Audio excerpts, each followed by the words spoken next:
말씀을 가지고 우리 가정에서 해야 할 일은 무엇일까요? 라는 제목으로 말씀을 증거할게요.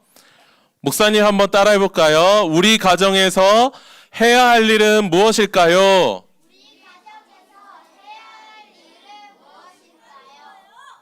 여러분들이 합법적으로 말할 수 있는 기회의 시간이야. 목사님 여러분 물어볼 때 대답해 주는 목사님 이거 목사님 힘들어 그러면 목사님 따라 해보세요. 우리 가정에서 해야 할 일은 무엇일까요?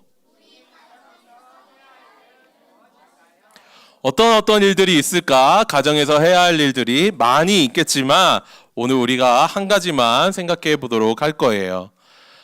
여기 화면에 보면 여기 보면 어느 나라 사람 같아요? 인도 사람 같기도 하고 남아프리카 이런 사람들 같죠. 얼굴 까만 여러 사람들. 지금 시대에도 이런 사람들 이렇게 복장을 하고 다니는 사람들이 있을까요? 없을까요? 오, 봤어요? 어디서 봤어요? TV에서 봤어요? 광고에서도 보고. 맞아요. 게임에서도 보고, 맞아요. 지금 현재에도 이런 사람들이 있는데, 지금도,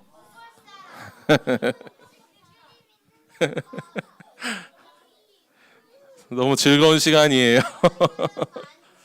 이런 사람 많아요. 목사님 이제 주목해서 봅시다. 이제, 얘들아, 목사님 봐봐요. 목사님 보세요. 지금 현재에도 이런 부족들이 많이 있는데 특히 아마존 같은데 아마존 열대우림 같은 곳에는 사람의 손길이 닿지 않는 곳에서도 아직도 이런 사람들이 많이 발견이 되고 있어요. 이런 사람들이 역사를 배울 때 어디에서 역사를 배울까? 여러분들은 역사에 대해서 조선, 고려, 백제, 신라, 고구려, 고조선 이런 시대의 역사들 여러분들은 어디서 배워요? 그렇지. 학교에서 집에서 아주 훌륭한 가정이신 책에서 맞아요. 책에서도 보고 학교에서도 배우고 가정에서도 배우기도 합니다. 근데 보통 역사는 학교에서 책으로 많이 배우죠. 그런데 이런 지역에 사는 사람들은 보통의 이런 역사들을 가정에서 배워요. 우리 할아버지 때는 이랬어. 우리 할아버지의 할아버지 때는 이랬어. 우리 할아버지 때는 이러이러했어 라고 보통의 경우 가족에서 많이 배우게 됩니다. 가족에서. 그런데 문제는 이런 가족들이 점점 사라져 가면서 이런 사람들이 역사가 사라져 가고 있다는 게 굉장히 안타까운 현실이에요. 이런 부족에 사는 사람들, 열대우림 오지의 아마존에 사는 사람들은 가정에서 배우는 것이 점점 사라져 가고 있어요. 그런데 우리는 역사를 책에서 많이 배우죠. 특별히 우리는 신앙의 가정에서 특히 교회에서 신앙의 역사를 무엇으로 배웁니까? 성경을 통해서 배웁니다. 너무 잘 대답했어요. 우리 신앙의 역사는 아담 이래로 예수님 그리고 그 예수님을 믿는 신앙의 가정들은 성경책에서 신앙에 관련된 많은 내용들을 바로 교회 성경을 통해서 배우게 됩니다. 그 배우는 신앙에 관련된 내용을 오늘 한 가지 여러분들과 함께 나누고자 해요. 여기에 보면은 여기에 단란한 가족이 있어요. 가족들이 모여서 여러 가지 대화들 하고 있고 사과도 먹고 있고 여러 가지 대화를 하고 있는데 이 가정에서 우리에게 가장 중요한 것이 무엇일까요? 가족이 가장 중요한 것이 무엇일까요? 이 가정을 만드신 분이 누구신가를 알아야 해요. 하나님 외할아버지? 그래, 우리 태양이 그래요. 얘기 나온 김에 우리 태양이 아빠, 엄마 그 가족 그리고 태양이 그리고 누나가 둘 있죠. 그 가족을 누가 만들었어요?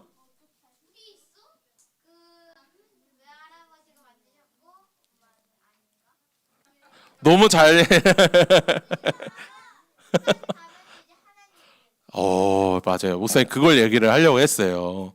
우리 각 가정들이 다 뭐 할아버지, 증조 할아버지, 고조 할아버지, 더 높은 할아버지, 뭐 쭉쭉쭉쭉 이렇게 올라가는데 그거는 한번 나중에 한번 얘기해 보자. 굉장히 쭉쭉쭉쭉 계속 올라가게 되는데 가정의 결국 첫 시작은 우리가 계속해서 창세기를 통해서 하나님이 아담을 창조하시고 또 누구를 창조했어요? 하와를 창조해서 그 둘이 어떻게 했죠? 결혼을 했어요. 둘이 부부가 되었어요. 아담과 하와가 아담과 하와가 둘이 결혼을 했어요.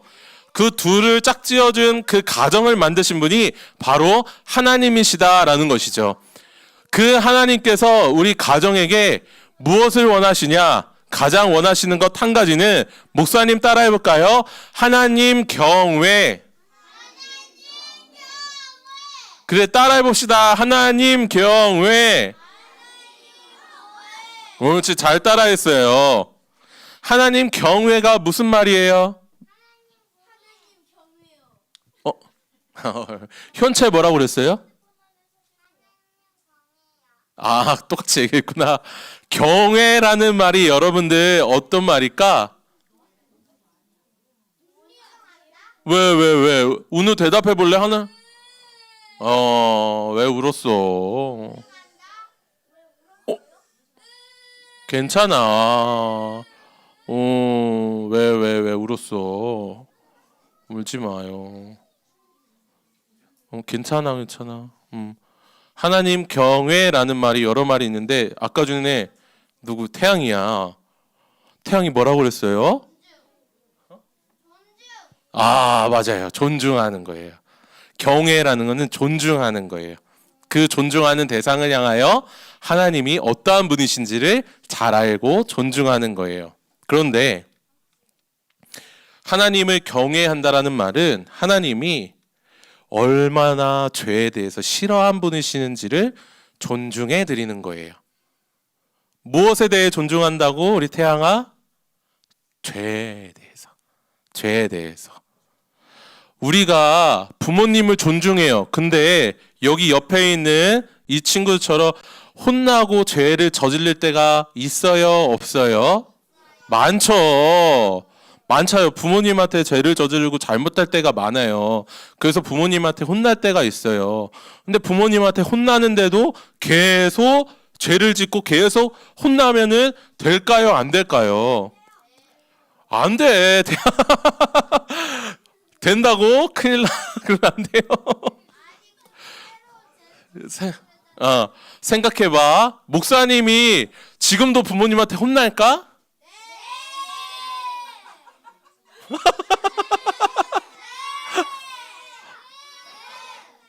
너희들 어떻게 알아? 목사님 부모님한테 혼 안 나요. 목사님 부모님한테 효도하면서 살아요. 이제 어른이 됐는데도 목사님이 어렸을 때처럼 부모님 말씀에 안 듣고 반항하고 막 목사님 많이 그랬는데 어렸을 때는 많이 그랬는데 지금도 그러면은 안 돼요. 이제 철이 들은 거예요. 철이 부모님한테 효도해야겠다. 부모님을 존중해야겠다. 여러분들이 언제까지 부모님한테 떼쓰고 언제까지 부모님한테 화내고 언제까지 부모님한테 짜증내고 그러면 된다 안 된다? 어버이주의인데 안 된다. 하나님을 경외하는 것처럼 하나님 앞에 이제는 평생 여러분들 하나님 앞에 그렇게 죄를 지으면서 살아야 할까요? 목사님이 과거에 지었던 죄를 여태까지 계속 반복해서 계속 지으면서 하나님의 마음을 계속 아프게 하고 있을까? 물론 그런 부분들도 없지 않아요. 그런데 과거에 뭐 중고등부 시절, 대학교 시절, 그리고 청년 시절, 뭐 이 30대 시절에 지었던 죄들을 똑같이 반복하면서 그런 막 의도적으로, 고의적으로 그런 죄들을 짓지는 않아요. 이제는 정말로 하나님을 믿고 정말로 하나님을 경외하고 죄가 얼마나 무서운 것인지를 알게 됐기 때문이에요. 여러분들은 점점점 죄가 얼마나 무서운지를 알아가게 될 거예요. 그리고 그 죄가 얼마나 무서워서 하나님이 그거를 싫어하는지를 알게 되고 하나님을 존중하게 될 거예요. 이 사실을 하나님이 가정에서도 배우기를 원해요. 부모님과의 관계, 눈에 보이는 부모님과의 관계에서도 배우고 눈에 보이지 않는 하나님과의 관계에서도 이 사실을 여러분들이 배워야 돼요. 바라기는 여러분들이 빨리 이 사실을 배웠으면 좋겠어요. 여러분들이 물론 지금도 너무너무 착하게 부모님 말씀을 잘 듣는 친구들이 있다는 것을 알아요. 반에 부모님 속을 많이 썩이고 있다는 친구들도 목사님 알고 있어요. 많이 말을 안 듣는 친구들도 많다는 걸 알고 있어요. 부모님한테 점점점 잘하면서 우리 하나님 앞에도 잘하고 하나님 앞에서 잘하면서 우리 부모님한테도 잘하는 그렇게 변화가 되는 여러분들이 되기를 목사님은 너무나도 원하고 하나님도 부모님도 너무나도 원하고 계십니다. 성경을 통해서 이 사실을 알려주고 계세요. 여호와를 경외하라 라고 말이죠. 그런데 문제는 우리가 하나님 앞에 부모님 앞에 죄를 지을 때가 많아요? 적어요? 많아요. 그럴 때 우리가 우리 스스로를 자책하는 게 아니라 하나님 내가 너무나도 부족합니다. 부모님 제가 잘못했어요. 하나님 용서해 주세요. 부모님 용서해 주세요. 라고 하나님 앞에 나아가는 거예요. 하나님을 사랑해요. 부모님 사랑해요. 라고 그렇게 나아가는 거예요. 목사님 경험을 얘기를 하면 목사님이 죄를 많이 지었다라고 얘기를 했잖아요. 중고등학교 때 특히 많이 그랬었는데 목사님이 한 번은 그 죄가 너무 싫어서 부모님을 속이고 부모님이 싫어하는 짓을 계속해서 그게 너무 싫어서 정말 어떻게 해야 되나 막 고민하다가 한 번은 결단했어요. 이게 중고등학교 때가 아니고 중고등학교 때 지었던 죄가 대학교까지 이어졌는데 대학교 넘어가는 시점에 하나님을 만나서 내가 이거를 어떻게 회개를 해야 되나 막 엄청 고민했는데 그 죄가 안 끊기는 거야. 그래서 내가 이거를 어떻게 할까 부모님한테 어떻게 해야 되나라고 고민하다가 하나님이 그때 알려주셨어. 부모님한테 솔직하게 가서 이런 죄를 지었다고 고백을 하자라고 말이죠. 목사님이 그래서 부모님한테 그래 하나님이 이런 마음을 주셨으니까 내가 부모님한테 가가지고 용서를 구하자. 내가 정말 중고등학교 때 시절 때부터 대학교까지 계속 짓는 이 죄를 용서를 구하자라고 찾아갔어요. 부모님한테. 내가 되게 떨리는 마음으로 아버지 어머니 이렇게 모셔놓고 아빠 엄마 제가 중고등학교 때부터 계속 이런 죄를 졌어요. 정말 잘못했습니다 라고 했을 때 목사님이 그때 들었던 마음은 무슨 마음이냐면 엄청 혼나겠구나. 엄청 혼나겠구나. 내가 이 생각을 했거든요. 그래서 되게 떨렸어. 근데 부모님이 뭐라고 하셨을까? 용서해 주셨어요. 그냥. 내가 그때 지었던 죄를 그냥 용서해 주셨어요. 그리고 놀라운 거는 이미 알고 계셨어요. 알고 계시는데 그냥 계속 눈 감아주면서 얘가 괜찮아지기를, 준석이가 괜찮아지기를, 나아지기를 그렇게 기다려주고 계셨어요.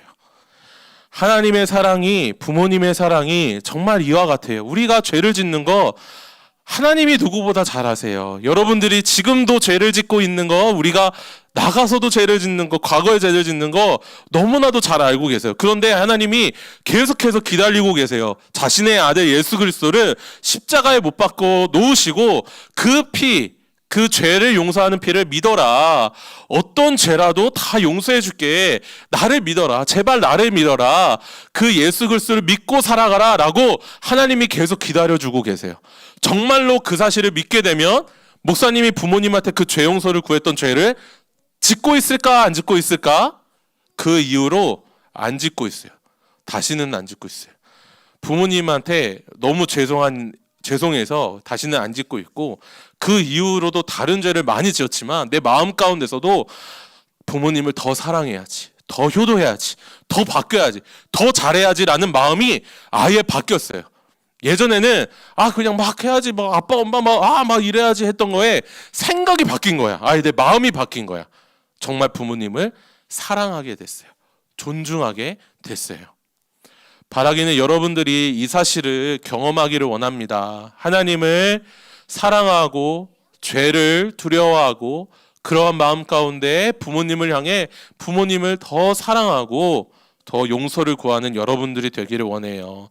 특별히 오늘 설교가 이제 끝나고 나서 부모님께 편지 쓰고 간략하게 메모 쓰고 선물 같은 거 만드는 2부 순서가 있어요. 그때 부모님한테 정말 여러분들이 하고 싶은 말 꼭 잘 썼으면 좋겠어요.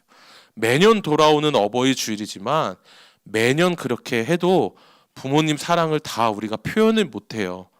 정말 여러분들이 그 부모님의 사랑을 내가 잘못한 게 있으면 잘못한 거 용서해 주세요, 아니면 사랑해요, 이렇게 진심 어리게 쓰고 그렇게 부모님께 선물을 드렸으면 좋겠습니다. 우리 함께 기도하겠습니다. 우리 두 손 모으고 눈 감고 기도합시다.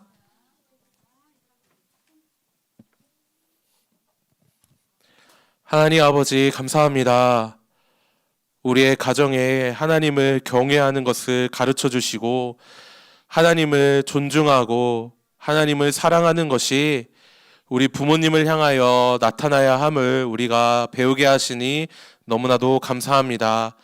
우리 가정에 언제나 하나님을 사랑하는 마음, 죄를 미워하는 마음이 가득 찰 수 있도록 인도하여 주시고 우리 부모님을 향하여 죄짓지 않고 우리 부모님을 더 사랑하는 우리 자녀들, 우리 유년부 학생들 한 사람 한 사람 될 수 있도록 주님 인도하여 주시고 역사하여 주시옵소서. 그리하여 우리의 가정이 하나님이 세우신 가정임을 더 분명하게 나타내는 우리 모두가 될 수 있도록 인도하여 주시옵소서. 주님께서 응답하여 주실 줄 믿사오며 살아계신 예수 그리스도의 이름으로 기도드립니다. 아멘. 우리 주기도문으로 예배를 마칩니다. 하늘에 계신 우리 아버지여, 이름이 거룩히 여김을 받으시오며 나라의 임하옵시며 뜻이 하늘에서 이루어진 것 같이 땅에서도 이루어지이다. 오늘날 우리에게 일용할 양식을 주옵시고 우리가 우리에게 죄 지은 자를 사하여 준 것 같이 우리의 죄를 사하여 주옵시고 우리를 시험에 들게 하지 마옵시고 다만 악에서 구하옵소서. 대개의 나라와 권세와 영광이 아버지께 영원히 있사옵나이다. 아멘.